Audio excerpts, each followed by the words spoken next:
The brown paper bag was giving up.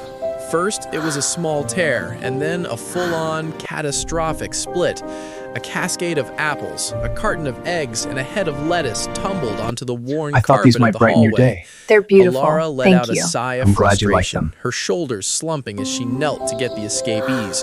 Of course this would happen now. It was the perfect, messy end to a long, creatively draining week.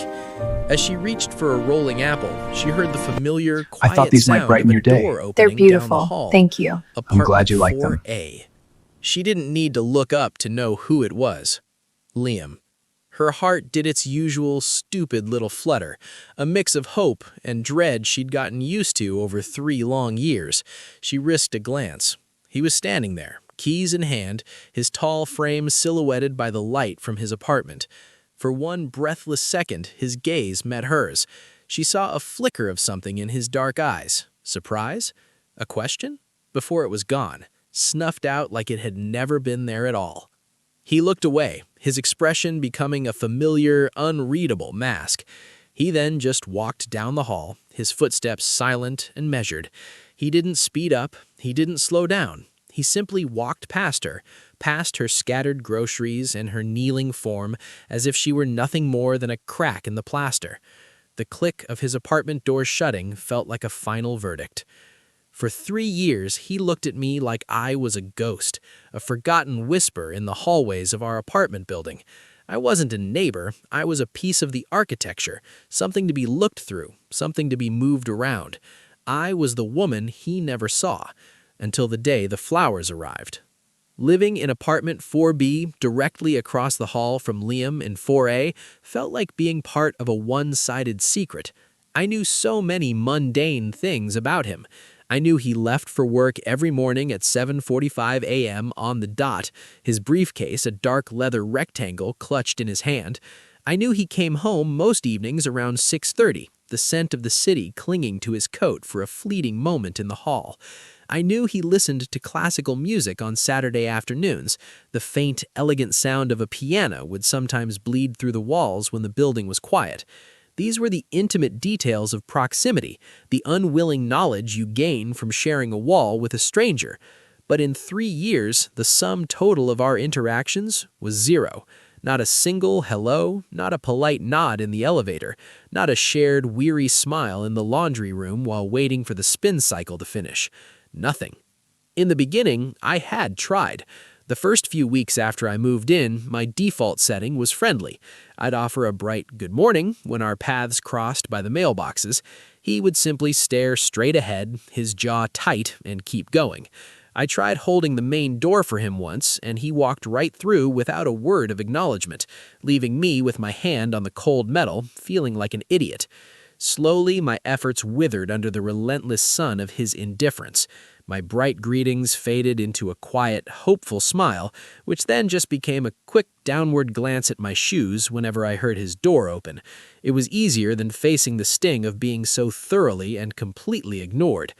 My mind, which is always making up stories thanks to my job as a freelance illustrator, started inventing narratives for him. At first, they were generous. Maybe he was tragically heartbroken, and the ghost of a lost love made all other women invisible to him. Maybe he was a brilliant, tortured artist, so lost in his own world that the rest of us were just blurs he chose to disregard. But as the months bled into years, my stories grew less charitable. Maybe he was just arrogant, convinced that the other residents of our modest building were beneath his notice. Or maybe there was something wrong with me. Was my smile too wide? Was I too eager? Did I radiate some kind of repellent energy that only he could detect? I'd stand in front of my mirror, turning my head from side to side, trying to see what he saw, or rather, what he refused to see. Our non-relationship became a fixed point in my daily life, this small, persistent ache.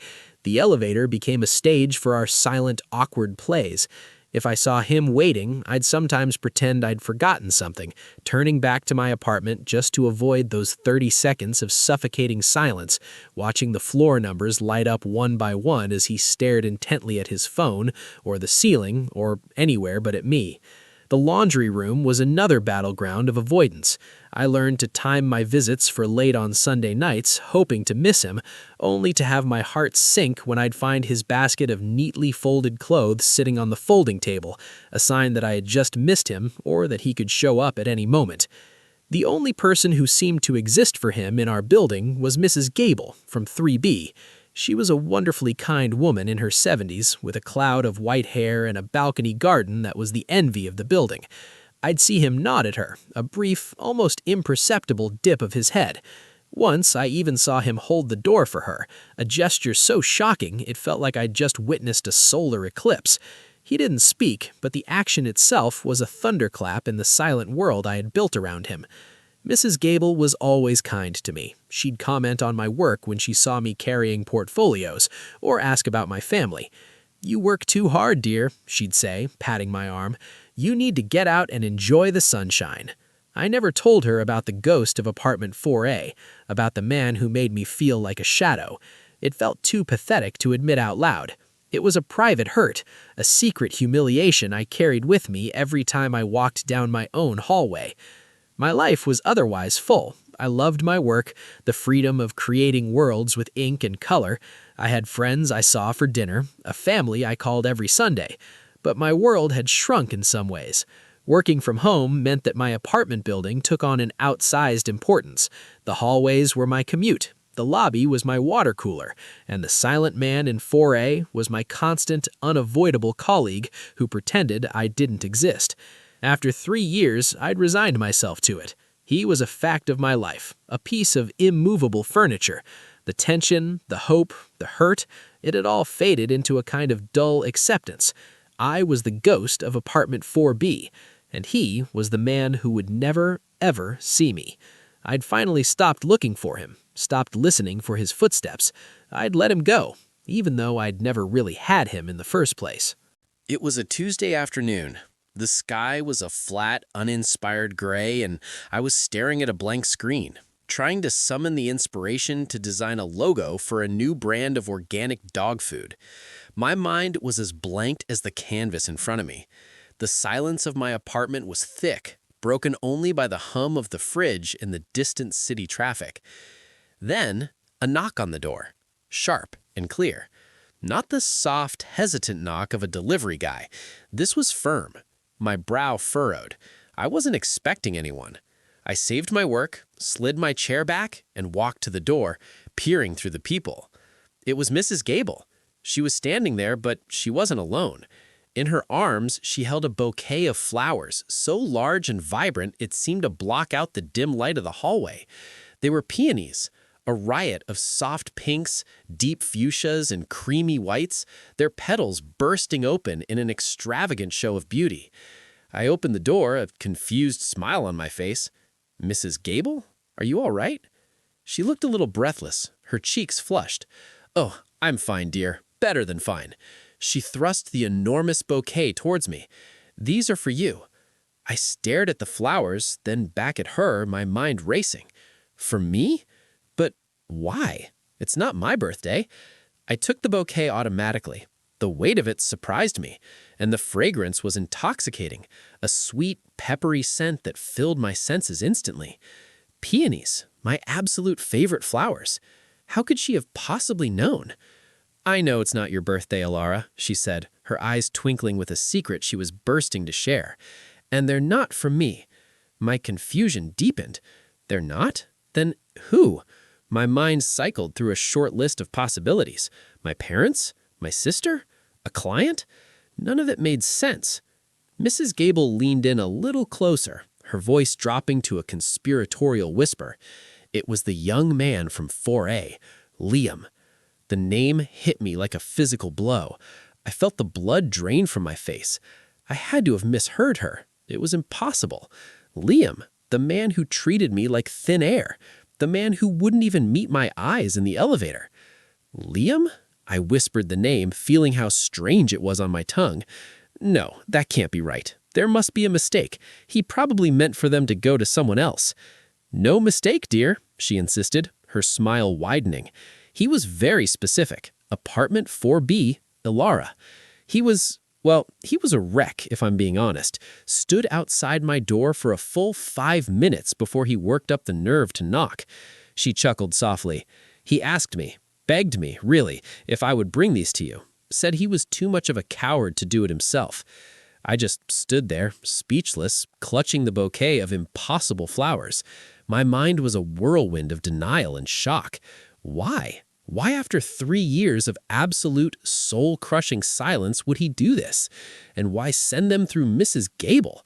It was the most bizarre, confusing gesture I could possibly imagine.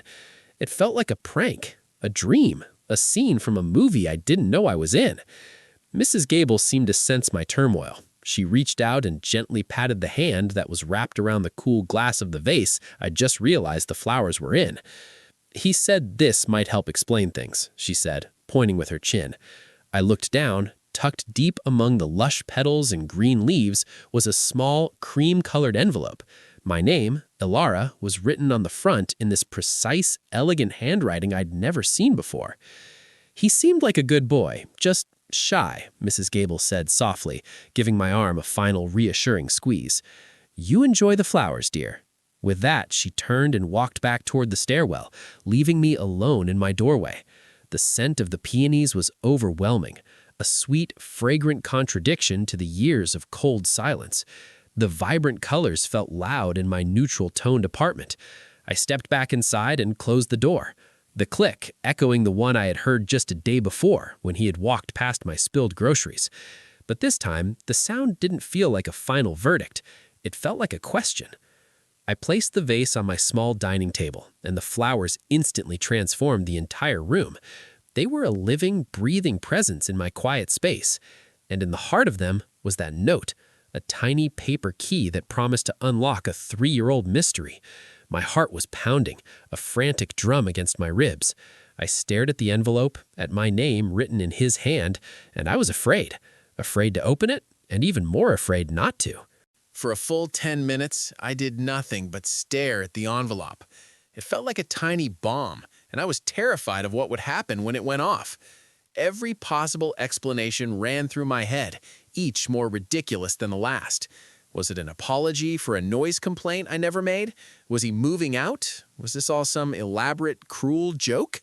My mind, so used to his silence, couldn't process this sudden, fragrant noise. Finally, I couldn't stand it a second longer. My hands trembled as I carefully pulled the envelope from its hiding place. The paper was thick, expensive. I turned it over and broke the seal. Inside was a single sheet of matching paper, folded in half. Unfolding it, I saw the same neat, slightly slanted handwriting. I took a deep, shaky breath, full of the scent of peonies, and began to read. Ilara, I am almost certain that this note and the flowers that came with it will come as a shock to you. To say my behavior toward you has been confusing would be the understatement of the century, and for that, I am profoundly sorry. Please let me try, however inadequately, to explain. The first thing you must know is that I am not arrogant or rude or unkind. At least, I hope I'm not. What I am is a coward. I suffer from a social anxiety that can be, at times, completely paralyzing. It's something I've dealt with my entire life. In professional settings, I can manage. I have a script, a role to play. But in personal situations, with people who matter, the words get stuck. My mind goes completely blank, and all I can do is freeze. And from the first day I saw you, you mattered. You were moving in. You were arguing with the movers about a scuffed bookshelf, and you had a smudge of dirt on your cheek, and you were the most beautiful woman I had ever seen. I wanted to walk over, introduce myself, offer to help. Instead, I stood frozen in my doorway, and then retreated inside, my heart hammering against my ribs. That was the beginning of my 3 years of failure. I know you think I don't see you. The truth is, I see everything. I see the way you tuck your hair behind your ear when you're concentrating on unlocking your door. I see the little, frustrated sigh you let out when the elevator takes too long. I've seen you come home with charcoal smudges on your fingers and known you've had a productive day drawing. I've noticed the series of brightly colored sneakers you wear. I know you hum very softly when you collect your mail, especially when you get a package. I know your favorite flowers are peonies, because for a month last spring, a picture of a single pink peony was the background on your laptop, which I glimpsed once for 2 seconds when the elevator doors opened on my floor. I have spent 3 years noticing every small, wonderful detail about you, and I have spent 3 years hating myself for my own silence. Every good morning you offered that I failed to return felt like a physical blow. Every time I walked past you without a word, I would go into my apartment and curse myself for my weakness. You weren't invisible to me, Alara. You were the exact opposite. You were so blindingly present that you short-circuited my entire brain. Ignoring you wasn't an act of malice. It was an act of profound, pathetic fear. Yesterday, I saw you in the hall with your spilled groceries. I wanted to rush over and help. I wanted to kneel down, gather your things, and finally say something, anything. But I couldn't. I walked away, and the sound of my door closing felt like the biggest failure of my life. I decided I couldn't let another day, another year pass like this. I can't live in this silent, self-made prison anymore. I asked Mrs. Gable for help because I trust her kindness, and frankly, I didn't trust myself not to run away. This is my white flag, my surrender, a desperate attempt to undo 3 years of being a fool. If you've read this far, thank you. I don't expect you to understand, and I certainly don't expect your forgiveness. But I have to ask, would you be willing to have coffee with me sometime? We can go to a place far from this hallway. I promise I have words. I've just been saving them all for you. Yours, in hope, Liam. I read the letter once, then twice, then a third time, my eyes blurring with tears. The entire story I had built around this man, the arrogant, cold, dismissive neighbor, crumbled into dust. It wasn't about me, it was about him, his fear, his anxiety, his silence. He wasn't ignoring me, he was hyper-aware of me. He hadn't seen through me, he had seen me, all of me, the little details no one else ever noticed. A tidal wave of emotions just washed over me. There was shock, a dizzying feeling of the world tilting on its axis.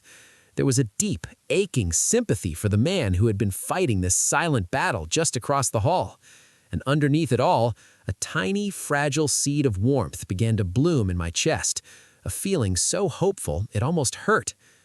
I looked at the wall that separated our apartments. For 3 years, it had been a barrier of cold indifference. Now I understood it was a barrier of fear. He was over there, right now, probably pacing his floor, terrified of my reaction. I had to do something. My first instinct was to write back, but that felt too distant. My second was to knock on his door, but that felt too confrontational.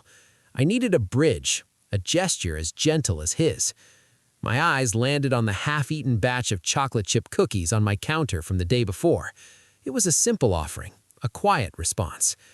My hands were shaking again, but this time it wasn't from fear, it was from anticipation. I arranged a few of the best-looking cookies on a small plate, took a deep breath, and walked out of my apartment. I crossed the few feet of hallway that felt like a mile for 3 years and stood before the door of 4A. For a moment, I hesitated. What if the letter was a lie? What if this was all some strange game? No, the vulnerability in that letter felt too raw, too real. I raised my hand and knocked. The seconds stretched on. I could hear faint movement inside, then silence. I was about to lose my nerve and turn back when the lock clicked and the door opened a few inches. Liam stood there, peering through the crack. He looked terrified. His eyes were wide, his face pale. He was just as scared as his letter described. "Hi," I said, softly, my voice barely a whisper. He just stared at me, his mouth slightly open, as if he couldn't believe I was actually there. I started, holding up the plate. "I got your flowers. They're beautiful. Thank you." I extended the plate of cookies toward him. His fingers brushed against mine for a fraction of a second. A jolt like static electricity shot up my arm. His hand was trembling. "Thank you," he murmured, his gaze fixed on the cookies. he still couldn't quite meet my eyes. An awkward silence fell between us, but it was different from the silences in the elevator. This one wasn't cold and empty. It was filled with unspoken questions, with fragility and a new hope. "So," I said, breaking the quiet, "about that coffee. I'm free on Friday." His head snapped up, and for the first time, he looked directly at me, and I saw it all there. The relief, the surprise, the genuine, breathtaking joy that lit up his face. A slow, brilliant smile spread across his face. It transformed him completely. "Friday?" he repeated, the word full of wonder. "Friday is perfect." Our first coffee date was a study in beautiful awkwardness. We met at a small cafe a few blocks away, neutral territory. When I walked in, he was already at a corner table, nervously shredding a napkin. He stood up so quickly when he saw me that he nearly knocked over his chair. The first 10 minutes were stilted. He stared into his mug like it held the secrets of the universe, his knuckles white.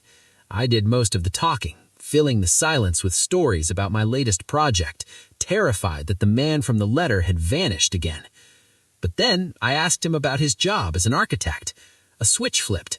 He started talking about his passion for sustainable design, for light and texture, and the poetry of a well-designed staircase. His voice grew steady and passionate. The quiet, anxious man was gone, replaced by someone brilliant and thoughtful. We talked for 2 hours.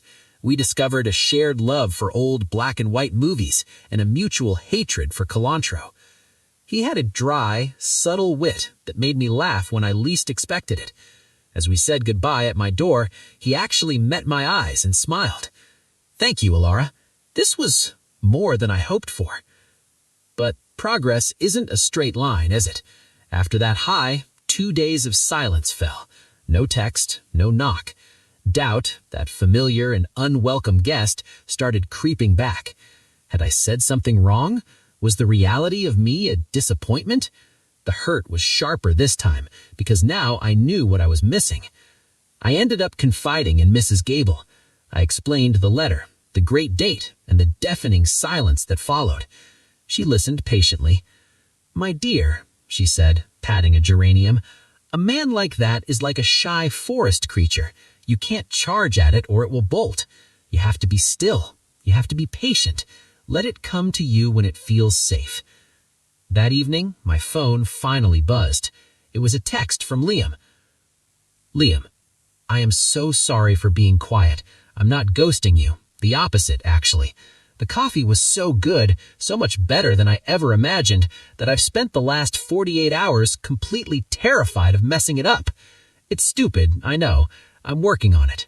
After that night, the last wall between us crumbled for good.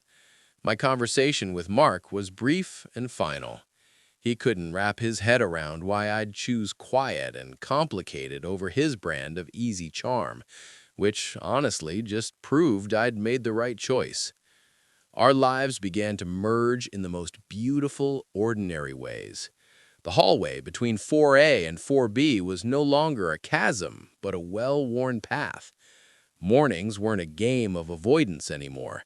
Now, Liam would wait for me, leaning against his door frame with 2 coffees in hand and a quiet smile. Awkward elevator rides became chances to steal a quick kiss. The other residents, who'd been silent witnesses to our years of non-interaction, started giving us these knowing, happy smiles. Mrs. Gable looked on like a proud godmother. One evening, about 6 months later, I came home from a frustrating meeting, juggling my portfolio, my purse, and a grocery bag that was threatening to tear. As I fumbled for my keys, I heard his door open. For a second, I braced myself for a flashback to that day. But this time was different. Liam was there in an instant. "Here, let me get that," he said, his voice warm and steady. He expertly took the grocery bag and my heavy portfolio. He freed my hands so I could unlock my door. The entire gesture was so effortless, a quiet ballet of partnership. As I pushed the door open, I paused and looked at him, standing in the same hallway where he once pretended I didn't exist, now laden with my things. The memory of that other day hung between us, not as a ghost, but as a landmark, a testament to how far we had come. He must have seen it in my eyes, because a soft smile touched his lips. He leaned in, shifting the groceries, and kissed me. A long, slow, tender kiss right there in the hallway. It was a kiss that rewrote history, turning a place of hurt into a place of homecoming. Later that night, we were curled up on my sofa. The vase that had held the peonies still sat on my bookshelf, now filled with wildflowers he'd picked for me. The quiet between us was comfortable, as eloquent as any conversation. He turned to me. "You know," he said, his voice barely a whisper, "for 3 years I practiced. Almost every morning I'd stand in front of my mirror and say, 'Hello, Alara. It's a nice day.' Sometimes I'd even try, 'Hi, I'm Liam from 4A. He let out a small, self-deprecating laugh. "I had a dozen opening lines, but every single time I saw you, it was like a switch flipped off in my brain. The words just vanished." I reached up and touched his face. I looked into his eyes, no longer filled with fear, but with a deep, steady love. "You don't have to practice anymore," I said softly. "You don't have to say anything at all. I can hear you just fine now." He leaned in and kissed me again, and in that quiet, comfortable space, I knew I was finally, completely home. A love hidden in silence, finally given a voice by a simple bouquet of flowers. What did you think of Alara and Liam's story? Let us know in the comments below. We read every single one. For more incredible stories of love against the odds, don't forget to like this video and hit that subscribe button. You can also check out our playlist of our most popular short story audiobooks right here. It's just an amazing reminder that sometimes the quietest people have the loudest hearts, absolutely filled with feelings they're just waiting for the right person to share them with. Alara and Liam's story really shows that love can bloom in the most unexpected places, even in the silent hallways we walk down every single day.